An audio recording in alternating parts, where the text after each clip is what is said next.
Good morning, જય માતાજી, જય શ્રી કૃષ્ણ બધાને। તો કેમ છો બધા? મજામાં? આઈ હોપ તમે બધા મજામાં હશો। અમે પણ બધા મજામાં છીએ। તો જો 9 નથી વાગ્યા, 8:30 વાગ્યા છે। તો આપણે તો મસ્ત મજાનું બધું કામ કરી નવરા થઈ ગયા છે। મમ્મીના ભાઈ જો હજી નાવા ગયા છે અને હજી તો નાઈને આવ્યા છે ત્યાં તો પાછો પરસેવો વળવા માંડ્યો છે। એટલી ગરમી થવા માંડી છે અત્યારમાં। એમાં એવું હોય, નાઈને જેવા બહાર નીકળીને એવી વધારે ગરમી થાય છે। અત્યારથી તડકો થવા માંડ્યો છે। તો 9 વાગે આપણે જો બહાર જવાનું છે તો ભાઈ નાવા ગયા છે અને હજી દીવાબત્તી કરવાના બાકી છે। કે કામ બધું થઈ ગયું છે। નાસ્તો તો હવે કાંઈ ટાઈમ મળશે નહીં કરવાનો, કેમ કે મોડું થઈ જાય। તો મમ્મીએ લોટ બાંધીને રાખી દીધો છે, ભીંડોય સુધારીને રાખી દીધો છે। બપોરની તૈયારી અત્યારથી થવા માંડી છે જો રસોઈની। તો એવું બધું છે જો અત્યારમાં। ચાલો વિડીયોમાં બન્યા રહેજો બધા। સવારે આપણે 9 વાગ્યાના બહાર ગયા હતા ને અત્યારે 12:30 વાગી ગયા છે ને અત્યારે છે જો આપણે આવ્યા છીએ। માથું ફરવા માંડ્યું છે, ચકેડી ફરે છે, એવો તડકો હતો ને બેહીને થાકી ગયા, ભીડ એટલી હતી જો બધે। હવે ફાઇનલી બહારનું કામ પત્યું ને જો રસ પીતા આવ્યા ને મમ્મી માટે પાર્સલ લેતા આવ્યા ને થાકી ગયા ને ભૂખે લાગી છે જો જોરદાર। મજા આવી ગઈ ને બહાર? આજ તો મજા થાકી ગયા, લંઘાઈ ગયા। અમે તો લંઘાઈ ગયા, મમ્મી એ લંઘાઈ ગયા। નાસ્તો ન કર્યો ને પછી એક ધારા રસોઈ, કોઈ નાસ્તો કર્યો જ નતો। સંભાળો મમ્મીએ બધી રસોઈ બનાવી છે જો, દાળ ભાત બનાવ્યા, શાક બનાવ્યું, રોટલી જો બને છે। રોટલી બની જાય એટલે જમવા જ બેહવાનું છે સીધું।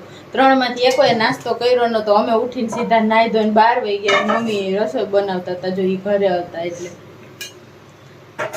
રસ મમ્મીએ પીધો છે તો સીધું જમવા તોય બેહવાનું થાય, કેમ કે ભૂખ લાગી છે જોરદારની। અડધો ટક આપણો બહાર કામ પતાવવા વહી ગયો, બપોર પછી શાંતિ। 1 વાગી ગયો છે ને જમવા માટે બધા બેસી ગયા છે। તો જોરદારની ભૂખ લાગી છે। સવારમાં અમે નાસ્તો નથી કર્યો કાંઈ, તો જો અત્યારે રસ પીધો તો શેરડીનો, એટલું બીજું કાંઈ ખાધું નથી સવારનું। જોરદારની ભૂખ લાગી છે। જો મમ્મીએ મસ્ત મજાના દાળ ભાત બનાવ્યા છે, પછી ઠંડી છાશ, રોટલી ગરમા ગરમ, ભીંડાનું કોરું મોરું શાક, કોબીનો સંભારો। પછી આપણે કાંઈ ગામમાં ગયા હતા તો આપણે માટે રસગુલ્લા લઈ આવ્યા હતા, બાકી કેરી છે, ખાટું વટાણું છે। હાલો મસ્ત મજાનું જમવાનું તૈયાર થઈ ગયું છે। હાલો તમે પણ બધા જમવા। જો વાગવામાં થઈ ગયા છે 5 ને આપણે જો અત્યારે મસ્ત મજાનું અંગી જો શરબત બનાવ્યું છે ને પીવે છે એ રોજ શરબત। પાછળ એમાં તકમરિયા નાખી દીધા ને આપણે તકમરિયા ભાવે ને થોડુંક આપણે ચાખ્યું કેવું છે, સરસ બન્યું છે। એટલે એ પીવે છે। ચા પીવાની ઈચ્છા નથી। તો જો આલુ સેવ ને લઈ આવ્યા હતા ને, હું નંદલી ગામમાં ગયા હતા તો ગુડ ડે બિસ્કિટ ને આલુ સેવનો નાસ્તો કરવો, થોડી ભૂખ લાગી જાય। બપોર તો સુઈ ગયા હતા કા, રોંઢો થઈ ગયો છે તો ઉપર બહુ ગરમી થાય તો જો આપણે ઉપર સુવાત તો ગયા, નીચે જ સુઈ બહુ ગયા। ઉપર તો લૂ આવે, સુઈ ન ગયા કે 2 પંખા ચાલુ રાખે તોય નીંદર ન આવે, એટલે આજ તો વિચાર નીચે સુઈ ગઈ। કુલર ચાલુ કરીને બધા સુઈ ગયા। આ તો પછી પહેલી વાર મને બપોર નીંદર આવી ગઈ, ને આપણે લગભગ બપોર સુતા જ નથી। આ તો બપોર સુઈ ગયા હતા આપણે ભૂખ લાગી છે। મમ્મીએ ચા પી લીધો છે, આપણે શરબત બનાવ્યું છે, અને ભાઈ કે નાસ્તો લીધો છે જો આલુ સેવ ને ગુડ ડે બિસ્કિટ। હાલો બધા નાસ્તો કરવા માટે મસ્ત મજાનું। કેટલા 5 વાગી ગયા ને તો તડકો ઓછો થવા નામ નથી લેતો। બેઠા છે તો નકરી લૂ આવે, થોડોક દરવાજો કે પડદા આમ ખોલીએ ને ત્યારે એટલી લૂ આવે ને બહારથી, પણ કઈ ન ગઈ, હમણાં બહુ ગરમી બહુ જ ગરમી પડે।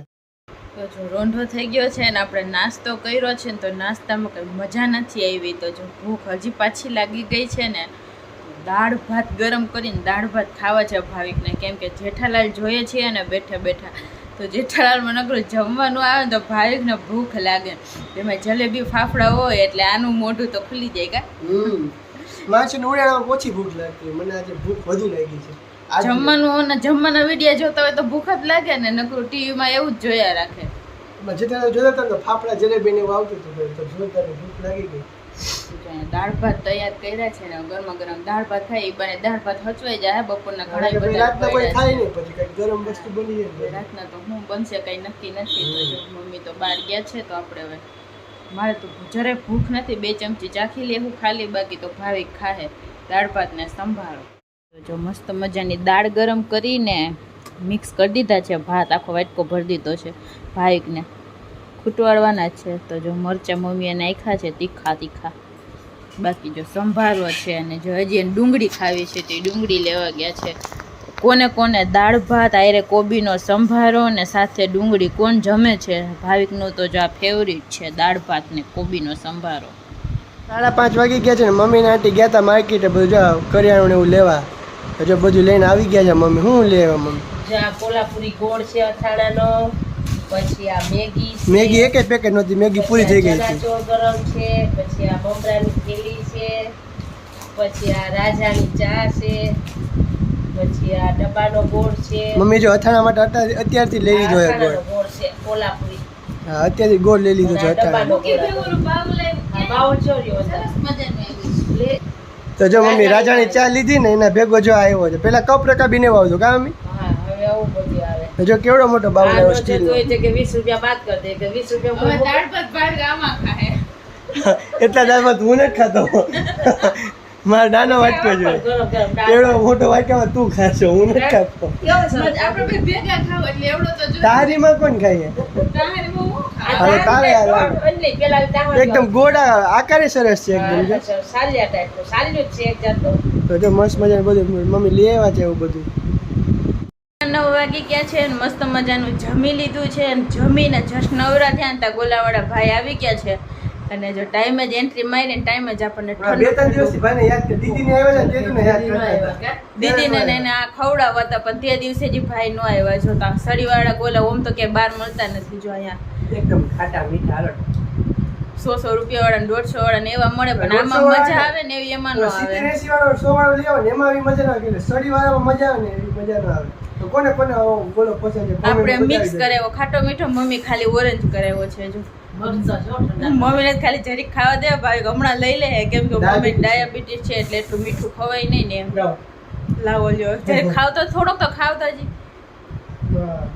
તો જો આજે તો આપણે બપોર સુધી કામ હતું અને બપોર પછી જો આવું કંઈક છે ને મસ્ત જમીન નવરા થઈ ગયા છીએ તો જો આજનો બ્લોગ તો કંઈક આવો કંઈક છે તો જો તમને બધાને અમારા બ્લોગ પસંદ આવતા હોય તો અમારા વિડીયોને લાઈક કરી દેજો શેર કરી દેજો અને આપણી ચેનલને સબસ્ક્રાઇબ કરવાનું ભૂલતા નહીં. કાલે મળીએ નવા બ્લોગ સાથે ત્યાં સુધી બધાને ગુડ નાઇટ ને બાય બાય